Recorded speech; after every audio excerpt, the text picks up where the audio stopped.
جو بایډن په لومړۍ کاري ورځ د ټرمپ زیاتې پالیسۍ لغوه کړې. سلام، وخت مو په خیر. که غواړئ په دې باب کره او تازه معلومات ترلاسه کړئ، ویډیو تر پایه وګورئ.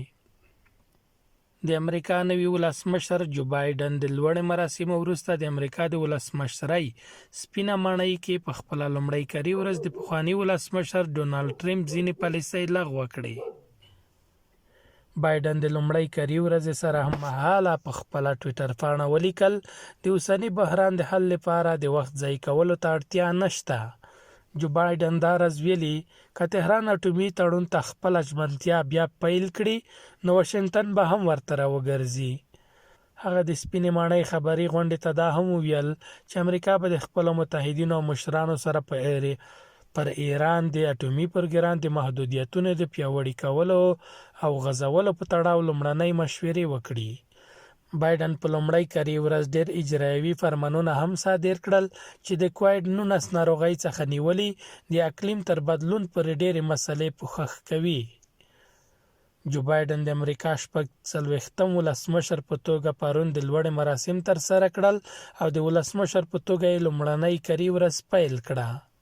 ډونالډ ټرمپ بیا تازه د لوړې مراسمو څخه وروسته څه نه دي ویلي، خو پرون یې د سپینې ماڼۍ سره د مخه کولو پر مهال وویل چې د خپل ولسمشرۍ دوره کې پر کړو کارونو مې ویاړم.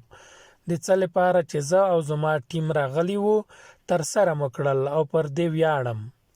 ټرمپ پرته له دې چې د جو بایډن نوم واخلي، خپل ځای ناستي او د امریکا 40م ولسمشر ته یې د بریا هیله وکړه او په دې توګه یې له سپینې ماڼۍ سره مخه وکړه.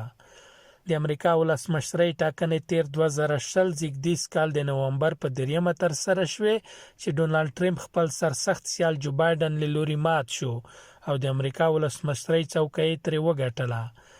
ټرمپ په لومړیو کې د ټاکنو له پایلو سره کلک مخالفت وښود او د درغلیو خبره یې کوله او نه یې غوښتل چې خپله ماته ومني. د امریکا نوی منتخب ولسمشر جو بایډن او پخوانی ډونالډ ټرمپ دواړه د یو بل سخت سیالان وو او په ټاکنیزو کمپاینونو او ویناوو کې به یې پر یو بل نیوکې کولې او پر یو بل به یې ملنډې وهلې. تر بلې ویډیو مو په لوی الله سپارم. خوشحاله آباد اوسئ. زموږ یوټیوب چینل در سره سبسکرایب کړئ.